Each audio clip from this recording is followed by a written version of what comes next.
আসসালামু আলাইকুম ওয়া রাহমাতুল্লাহ। প্রিয় দর্শক, ইয়া ফাত্তাহু 21 বার পড়লে কি হয়? কি বলেছি?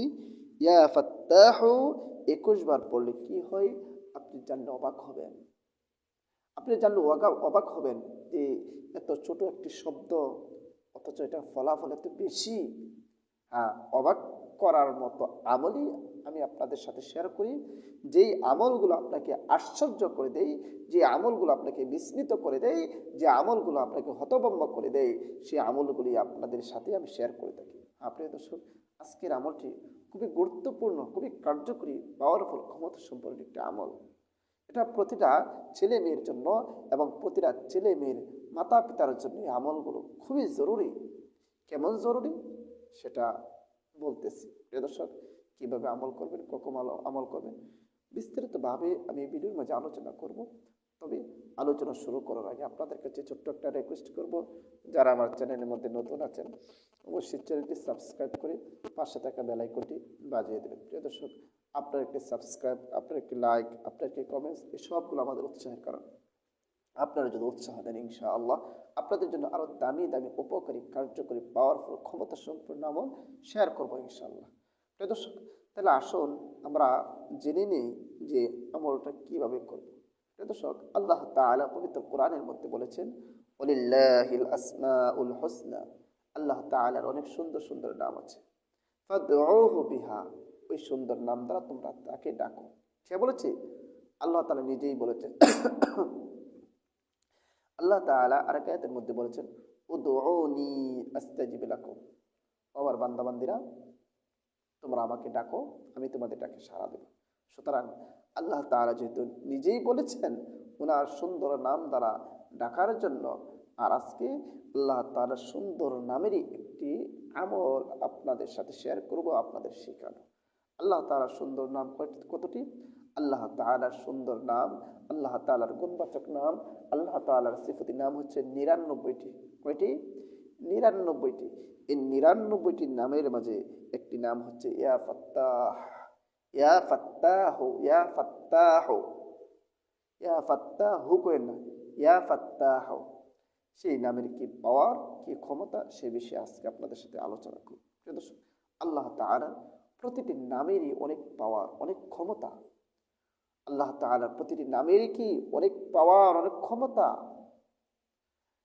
এই নামগুলোর মাঝে একটি নাম আছে শুধু ইয়া ফাত্তাহ। প্রতিটা নামেরই এক এক ক্ষেত্রে এক একটার পাওয়ার, ক্ষমতা বেশি।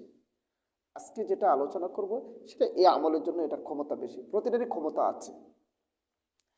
তাই আসুন কিভাবে আমলটি করবেন। প্রিয় দর্শক, এই আমলটি করার আগে উযু করে নেবেন, পবিত্র হয়ে নেবেন। উযু করে পবিত্র হয়ে আমলটি করবেন। ছেলে মেয়ে, পুরুষ মহিলা সবাই আমলটি করতে পারে যে কোনো সময়। আপনি যদি মনে করেন 5 ওয়াক্তের নামাজের পর 5 বারে আমলটি করবেন, হ্যাঁ করেন। আপনি যদি মনে করেন না আমি শুধু 2বার আমল করব, ফজরের সময় আর মাগরিবের সময়, হ্যাঁ আমলটি করেন। আর আপনি যদি মনে করেন না আমি শুধু একবার আমল করব, হ্যাঁ করেন। আপনি একবার, 5 বার, 2বার, একবার আমলটি করবেন। তবে প্রতিদিন আমলটি করতে হবে। আশা করি কথাটা বুঝতে পেরেছেন। প্রিয় দর্শক, আমলটি করার আগে উযু করে নেবেন, পবিত্র হয়ে নেবেন। আর নামাজের পরে আমল করলে তো উযু থাকেই। পবিত্রতা কেন, পবিত্রতার কথা কেন বলেছি সেটা প্রতিটা ভিডিওর মাঝে বলে থাকি যে আল্লাহ তাআলা নিজে পবিত্র, আর পবিত্রতাকে পছন্দ করেন। কোনো বান্দা যখন পবিত্র হয়ে কোনো কাজ করে, সেই কাজের গ্রহণযোগ্যতা, সেই কাজের কার্যকারিতা অনেক বেড়ে যায়। এই জন্য পবিত্র হয়ে উযু করে আমলটি করেন। প্রিয় দর্শক, মনে করেন আপনি উযু করে পবিত্র হয়ে নিলেন, এরপর সর্বপ্রথম 3বার ইস্তেগফার পাঠ করে নেবেন। আস্তাগফিরুল্লাহ রাব্বি মিন কুল্লি যামবি ওয়া আতুবু ইলাইহি লা হাওলা ওয়ালা কুওয়াতা ইল্লা বিল্লাহি আলিয়্যিল আযীম। 3বার ইস্তেগফার পাঠ করে নেবেন। এরপরে নবীর মহব্বত অন্তরে ধারণ করে যে কোনো দরুদ শরীফ পারেন 3বার পড়ে নেবেন। আল্লাহুম্মা সাল্লি আলা মুহাম্মাদি ওয়া আলা আলি মুহাম্মাদ কামা সাল্লাইতা আলা ইব্রাহিম ওয়া আলা আলি ইব্রাহিম ইন্নাকা হামিদুম মাজিদ।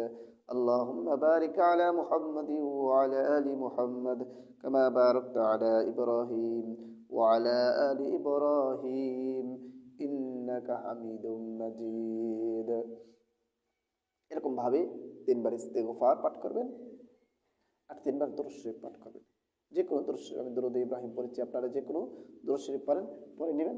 3বার ইস্তেগফার এবং 3বার দরুদ শরীফ পাঠ করা যখন শেষ হয়ে যাবে, এরপর আপনি গুনে গুনে পড়বেন, ইয়া ফাত্তাহু ইয়া ফাত্তাহু ইয়া ফাত্তাহু ইয়া ফাত্তাহু ইয়া ফাত্তাহু ইয়া ফাত্তাহু ইয়া ফাত্তাহু ইয়া ফাত্তাহ। গুনে গুনে কতবার পড়বেন? 21 বার।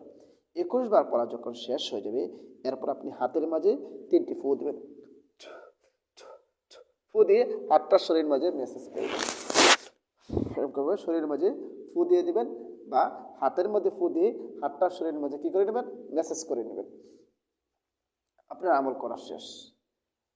শেষে দরুদ শরীফ পড়ে আরও 2টি ফু বা দম করবেন শরীরের মাঝে বা হাতের মাঝে, বা হাতটা মেসেজ করে নেবেন। প্রিয় দর্শক, এরকমভাবে আমল করলে কি লাভ হবে, কি উপকার হবে? প্রিয় দর্শক, অনেক সময় আপনার ছেলে বিবাহ করতে পারে না, ছেলের যে কোনো কারণে, অদৃশ্য কোনো কারণে কোনো কিছুই পাইতেছেন না, বিবাহ করতে পারতেছেন না, বিবাহ রেডি হয়, এরপর আবার বিবাহ ভেঙে যায়। আপনার মেয়ে আছে ঘরে, আপনার মেয়ের বিবাহ দিতে পারতেছেন না, মেয়ের বিবাহের বয়স শেষ হয়ে যাচ্ছে, এরপরে কোনো বিবাহ দিতে পারতেছেন না, খুবই টেনশন আছেন, খুবই প্যারাশানির মধ্যে আছেন। আপনি এরকম টেনশন আর প্যারাশানি দূর করার জন্য আজকে ভিডিওটা। আপনার ছেলে হোক বা মেয়ে হোক, যে আমলটি শিখিয়েছি সে আমলটি প্রতিদিন করবে ইনশাআল্লাহ। অল্প কিছু দিনের ভিতরে সে বিবাহ করতে পারবে, বা মেয়ে যদি থেকে মেয়ের বিবাহ হবে ইনশাআল্লাহ। তবে আল্লাহর উপর পূর্ণ আস্থা বিশ্বাস রেখে আমলটি করতে হবে। সব কিছু করার মালিক আল্লাহ তাআলা, তাই আল্লাহর উপর পূর্ণ আস্থা বিশ্বাস রেখে সহি শুদ্ধভাবে যদি আমলটি করেন, তাহলে অবশ্যই অবশ্যই ফলাফল পাবেন। দর্শক, ভিডিওটা বেশি করে শেয়ার করে দেবেন, যেন যাদের সন্তানদেরকে বিবাহ করতে পারতেছে না, বা যাদের মেয়েদেরকে বিবাহ দিতে পারতেছেন না, যে সমস্ত ভাইয়েরা আপনার বোনদেরকে বিবাহ দিতে পারতেছেন না, আপনার ভাইদেরকে বিবাহ করতে পারতেছেন না, আপনারা এই ভিডিওটা দেখুন এবং সেই আমলটি তাদেরকে শিখিয়ে দিন এবং আমল করতে বলুন, দেখবেন দ্রুত ফলাফল পেয়ে যাবেন ইনশাআল্লাহ। প্রিয় দর্শক, ভিডিওটা বেশি করে শেয়ার করে দেবেন, যেন আপনার শেয়ারের মাধ্যমে একজন ভিডিওটা দেখে উপকৃত হয়। যদি উপকৃত হয়, আপনি অবশ্যই অবশ্যই সবের ভাগীদার হবেন। প্রিয় দর্শক, সবাইকে অসংখ্য ধন্যবাদ ভিডিওটি দেখার জন্য। আসসালামু আলাইকুম ওয়া রাহমাতুল্লাহ।